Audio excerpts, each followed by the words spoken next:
The family I babysit for has a safe room in the basement, and last week we had to use it. I started babysitting for the Caldwell family in September after answering an ad that paid almost double what other families in the neighborhood offered. The posting had been oddly specific about requirements: background check mandatory, references from at least 3 families, CPR certified, and available for emergency overnight stays with less than an hour notice.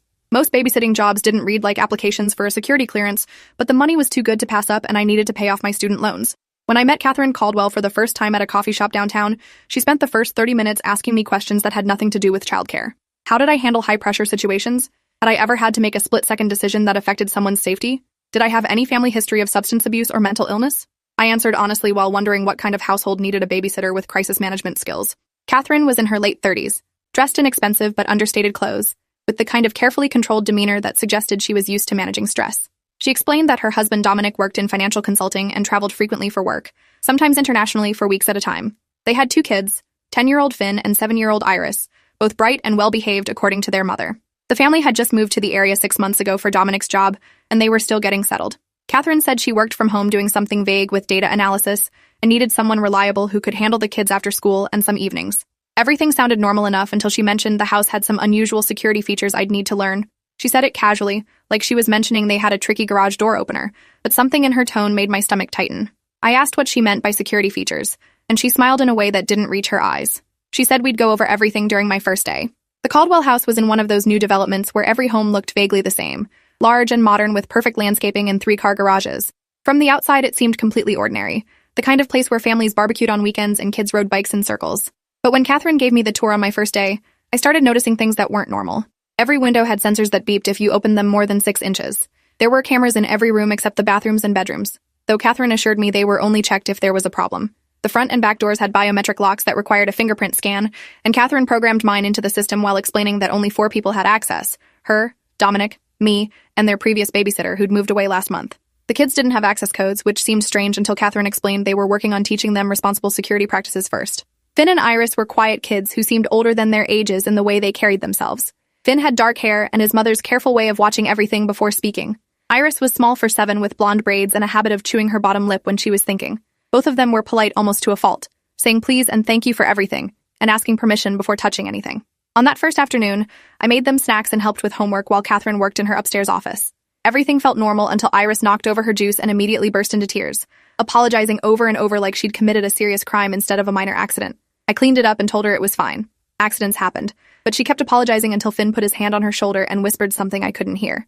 After that, she calmed down, but I noticed both kids were extremely careful about not making messes or loud noises for the rest of the afternoon. At the end of that first day, Catherine called me into the kitchen and said there was one more thing she needed to show me. She led me down to the basement, which had been finished into a nice recreation room with a TV and some old furniture. But instead of stopping there, she walked to what looked like a regular wall panel next to the water heater.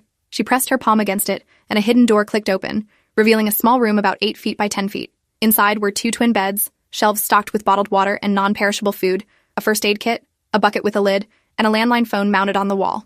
There was also a tablet showing camera feeds from around the house and a heavy deadbolt on the inside of the door. Catherine said this was the safe room, and if I ever needed to use it, I should take the kids down here immediately and lock the door from the inside.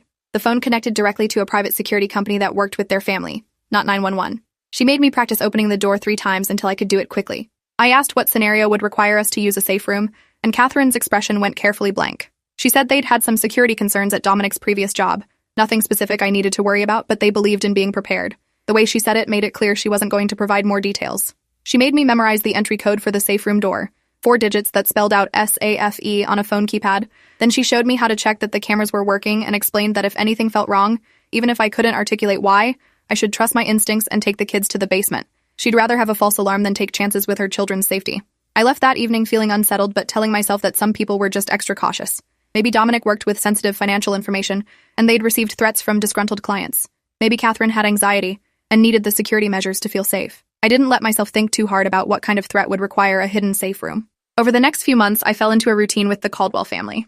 I was there Monday through Thursday from 3 until 8, and occasional weekends when Catherine had work deadlines. The kids warmed up to me slowly, and I learned that Finn loved astronomy and could name every constellation visible from our latitude. Iris was obsessed with marine biology and checked out massive books about ocean ecosystems from the library. Both of them were homeschooled until this year and still adjusting to regular school, which explained some of their social awkwardness. They didn't have many friends and seemed content with each other's company, playing elaborate imaginary games in the backyard where Finn was always a space explorer and Iris was always a deep-sea scientist. I never went back down to the safe room after that first day, and after a while I almost forgot it existed.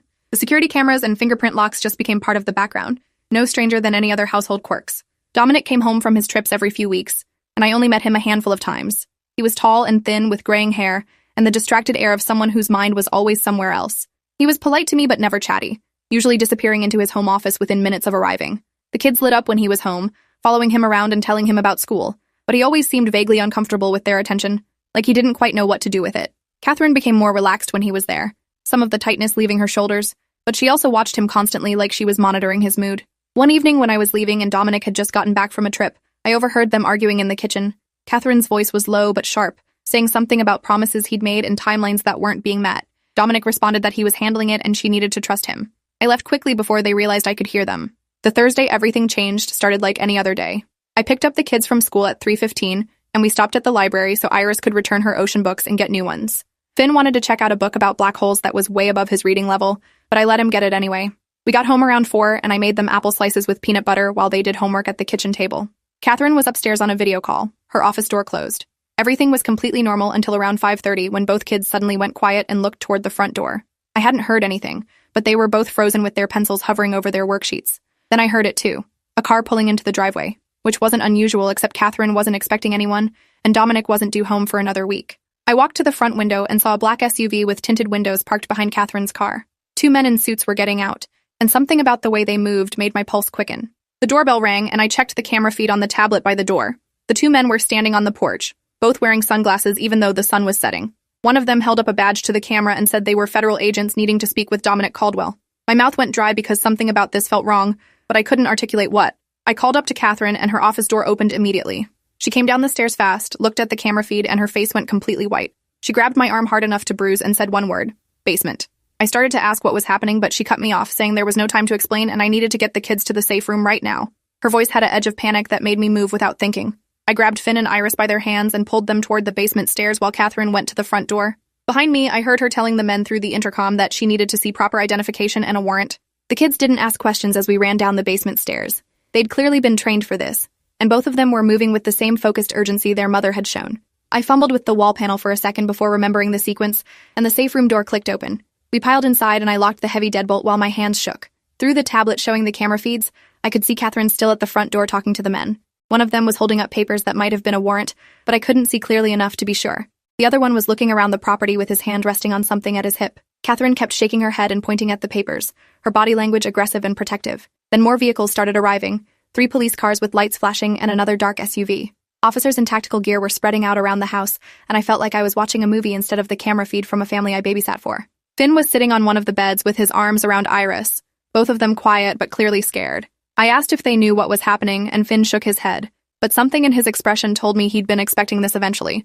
He said their mom told them there might be a day when people came asking about their dad, and if that happened, they should go to the safe room and wait until she came to get them. Iris whispered that dad was in trouble but wouldn't tell them what kind.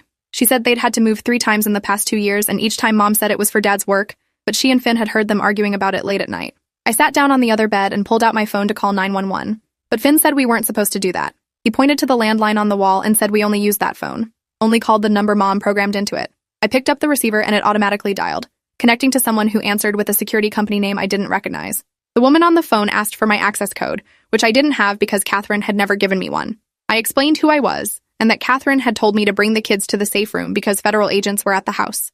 The woman's voice became very crisp and professional, telling me to stay on the line while she contacted Mrs. Caldwell. I could hear typing in the background and other voices having conversations I couldn't make out. She came back and confirmed that the situation was being handled, and I should remain in the safe room with the children until Catherine or Dominic came to get us personally. Nobody else. If anyone else tried to open the door, even someone claiming to be police, I was to refuse and call this number again immediately. She asked if we had everything we needed, and I looked around at the supplies stocked on the shelves. We had enough food and water for several days if necessary, though the thought of being trapped down here that long made my chest tight. I told her we were fine, and she said someone would update me within the hour. On the camera feeds, I watched police officers entering the house now, Catherine standing aside with her arms crossed and her face like stone. They were searching systematically, opening closets and moving furniture and photographing everything. One officer came down to the basement, and I held my breath as he looked around the recreation room, but he didn't seem to notice the hidden door to the safe room. The wall panel was designed to blend in perfectly, and unless you knew exactly where to press, it just looked like part of the finished basement wall. After about 40 minutes, the officers started leaving, carrying boxes of papers and what looked like computer equipment. Catherine was talking to someone who appeared to be in charge, a woman in a navy blazer who kept gesturing at paperwork. I couldn't hear what they were saying through the cameras, but Catherine looked angry and scared in equal measure. Eventually, all the police vehicles left except one, and an officer stayed posted at the front door. The federal agents drove away in their SUVs, and the house became quiet. Another 30 minutes passed before Catherine came down to the basement. I watched her on the camera feed as she walked to the wall panel and pressed her palm against it. The door clicked open, and she stepped inside, her face exhausted and older-looking than it had been a few hours ago. She sat down heavily on the bed next to Finn and pulled both kids into her arms, holding them tight without saying anything for a long moment. Then she looked at me and said she owed me an explanation. She explained that Dominic had been working as a forensic accountant for the past 15 years, investigating financial crimes and money laundering for various corporations. 2 years ago, he'd uncovered evidence of a massive fraud scheme at a company where he'd been consulting, millions of dollars being funneled through shell corporations and offshore accounts. When he reported it, some very powerful people became very interested in making sure he couldn't testify. There had been threats, incidents that the police called coincidences, but Catherine knew weren't. A car following them for weeks. Their home security system being mysteriously disabled. A break-in at Dominic's office where only his files were taken.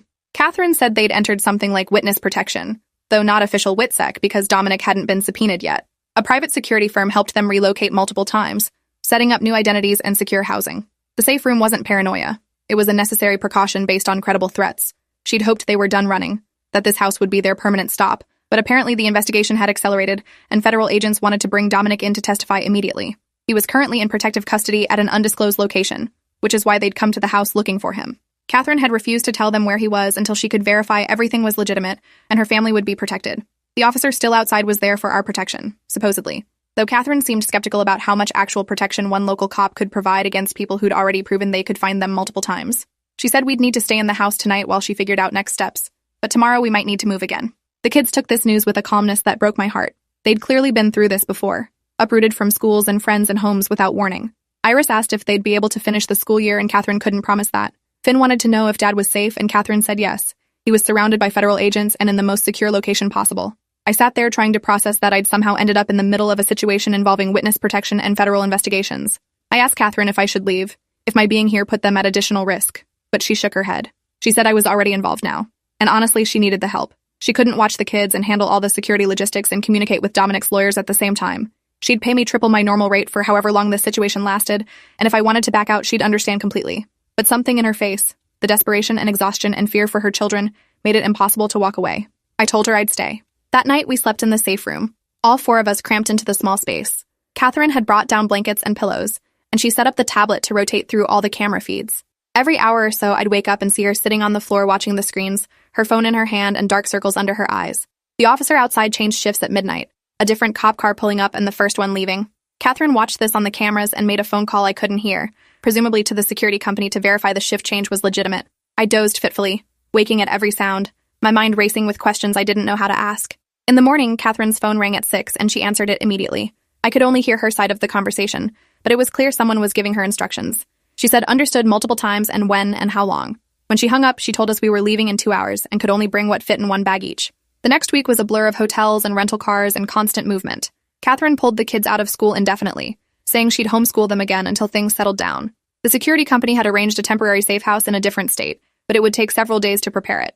In the meantime, we stayed in cheap motels that only accepted cash, never more than one night in the same place.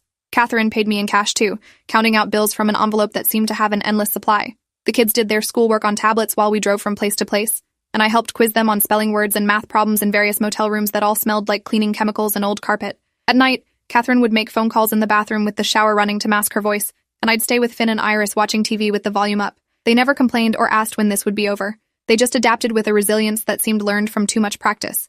On the 5th day, Catherine got a call that changed her entire demeanor. She stepped outside the motel room to take it, and when she came back in, she was crying. She said Dominic had testified that morning and it went well, better than anyone expected. The defense had tried to discredit him, but his documentation was too thorough and his testimony too detailed. The judge had praised his courage, and the prosecution felt confident they'd secure convictions. More importantly, the main defendant had been denied bail and was in federal custody, which meant the immediate threat level had decreased significantly. Catherine said we could go to the safe house now, a property in rural Montana that was under a different name with no paper trail connecting it to their family. We'd stay there until the trial was over and the defendants were sentenced, probably 3 to 6 months. Then they'd have to decide whether to relocate permanently or try to return to some version of their normal lives. The safe house turned out to be a ranch-style home on 40 acres of nothing, surrounded by mountains and trees with the nearest neighbor 3 miles away. It had the same security features as their previous house, cameras everywhere and reinforced doors and a safe room in the basement, though this one was larger and better stocked. Catherine said the security company owned several properties like this for clients in high-risk situations. We'd have groceries delivered once a week, and no one was to leave the property for any reason. School would be homeschool only, no outside contact. I was welcome to stay and help with the kids, or I could return to my normal life and she'd pay me through the end of the year as a thank you for everything I'd done. The isolation sounded terrifying, but the thought of leaving Finn and Iris felt worse. They'd already lost so much stability, and I'd become a constant in their lives over the past months. I told Catherine I'd stay through the trial. Living in rural Montana was strange and surreal. The kids and I fell into new routines, schoolwork in the mornings, nature walks in the afternoons, and movies in the evenings. Catherine worked remotely, taking video calls in the office and emerging looking stressed but determined. Dominic was still in protective custody somewhere else, and they could only communicate through secure channels monitored by the FBI. Catherine let the kids video chat with him once a week, and both children would cling to the tablet like they could reach through the screen and hug him. Dominic always tried to sound upbeat and normal, asking about their schoolwork and telling them he loved them, but you could see the strain in his face. The trial was scheduled to last 4 months, and we were only 3 weeks into our Montana exile. Time moved slowly when your entire world was 40 acres and the same 4 walls. One evening about a month into our stay, the power went out suddenly. The house generators kicked in after a few seconds, but Catherine immediately became alert in a way that made my stomach drop. She checked the camera feeds on her tablet and saw nothing unusual, no cars approaching or people on the property. But she grabbed her phone and called the security company anyway, reporting the outage and asking them to run diagnostics on the system. While she was on the phone, I heard something outside, maybe an animal or maybe the wind, but it made both kids look at me with wide eyes. Catherine hung up and said the security company was sending someone to check the power lines, but in the meantime, we should go to the safe room just to be cautious. We'd been in Montana for 4 weeks without incident, and I'd started to relax and forget we were actually hiding from dangerous people. The power outage reminded me that the threat was still real. We went down to the basement and Catherine opened the safe room, and this time all 4 of us went inside. The generators meant we still had lights and the camera feeds still worked, but Catherine wasn't taking chances. She locked the deadbolt and settled in to watch the screens while the kids and I played cards on one of the beds. An hour passed, then 2. The security company called back and said their diagnostics showed the power outage was caused by a tree branch falling on a line about a mile from the house. They were sending a repair crew out first thing in the morning, but everything else looked normal. Catherine relaxed slightly but said we should stay in the safe room overnight anyway. The kids fell asleep eventually, and I dozed on and off, waking every time Catherine shifted or her phone buzzed. Around 3 in the morning, I woke up fully and saw her staring at the camera feed from the front driveway with her phone pressed to her ear. She was whispering urgently that she saw a vehicle approaching without headlights, and yes, she was sure it wasn't the repair crew because they weren't coming until morning. On the screen, I could see a dark pickup truck rolling slowly up the driveway, and my heart started hammering. Catherine ended her call and told me to wake the kids quietly. I shook Finn and Iris awake, pressing my finger to my lips when they started to ask questions. Catherine was watching the screen as 2 men got out of the truck, both dressed in dark clothes and carrying what looked like long tools or weapons. I couldn't tell in the darkness. They approached the house slowly, checking windows and looking for entry points. One of them tried the front door and found it locked, then started working on it with something that might have been a crowbar or lockpicking tools. Catherine was on the phone again, giving someone our location and saying we needed immediate help, that 2 armed intruders were breaking into the house. The dispatcher told her police were 20 minutes away given our remote location, and she needed to stay hidden and stay on the line. I pulled both kids against me, and we sat on the floor pressed into the corner farthest from the door. Catherine had turned off the lights in the safe room, so we were watching the camera feeds in near darkness, the screens casting eerie blue light on her face. The men got the front door open and entered the house, moving through rooms methodically. They were looking for something, or someone, and they weren't trying to be quiet anymore. I could hear crashing sounds through the house's structure as they knocked over furniture and opened every door. One of them went upstairs while the other stayed on the main floor, both of them searching with purpose. Then I heard footsteps on the basement stairs and my breath stopped completely. Catherine gripped my shoulder and whispered that the safe room door was soundproof and invisible unless you knew where to look, but we had to be completely silent. One of the men was in the basement recreation room now, and I watched him on the camera feed as he looked around. He walked right past the wall panel that hid our door, so close I could have reached out and touched him if there hadn't been a wall between us. The man pulled out his phone and made a call, and Catherine turned up the volume on the tablet slightly so we could hear what he was saying. His voice was rough and annoyed as he told whoever was on the other end that the house was empty, no signs of anyone here. The person he was talking to said something I couldn't hear, and the man responded that they'd checked everywhere, including the basement. He asked if they should wait for the family to return, and the voice on the phone must have said no, because the man nodded and said they'd clear out. He went back upstairs and met his partner, and they left through the front door they'd broken. Their truck started and drove away down the driveway, and only then did Catherine let out the breath she'd been holding. She kept watching the cameras for another 20 minutes before saying anything, and when police finally arrived with lights blazing, she made them verify their identification through the camera system before she'd let us out of the safe room. The police took statements from Catherine and examined the broken front door and the damage throughout the house. They found tool marks on several windows and evidence that the intruders had been prepared to cut through locks if necessary. Catherine showed them the camera footage of the truck and the two men, and the officers said they'd circulate the images and see if anyone recognized them.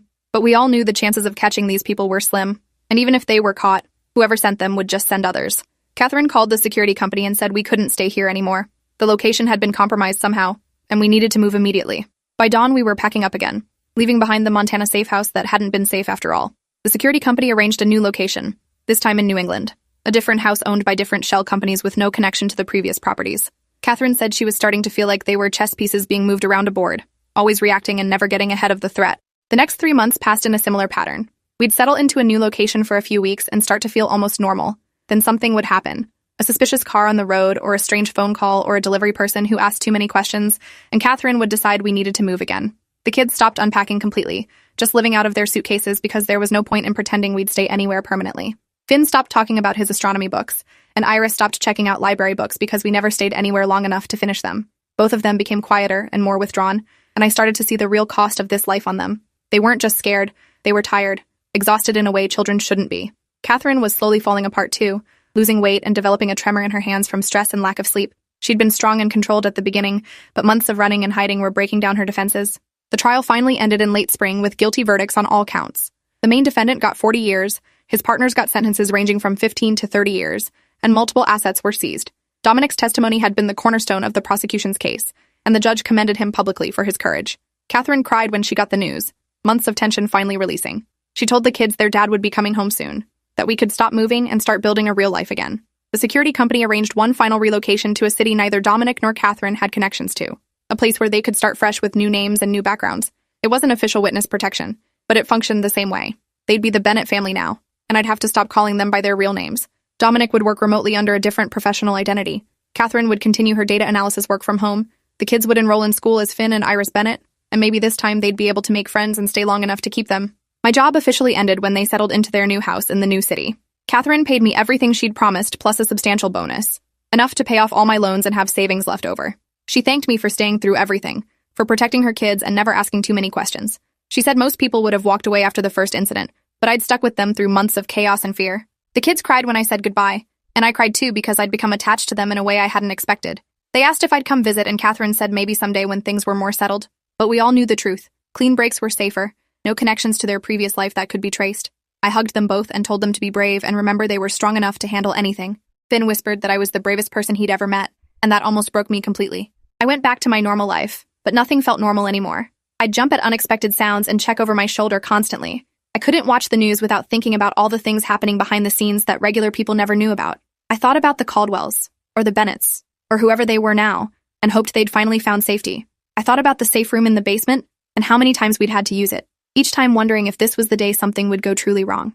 I thought about how ordinary their house had looked from the outside, just another family in a nice neighborhood, while inside they were living in constant fear. You never know what's happening in people's lives just by looking at them, what threats they're facing or what measures they're taking to survive. Sometimes the normal-looking house with the perfect lawn has a safe room in the basement, and sometimes you end up using it. Appreciate you watching this far. If you enjoyed it, drop a like, leave a comment, and subscribe so you won't miss the next story.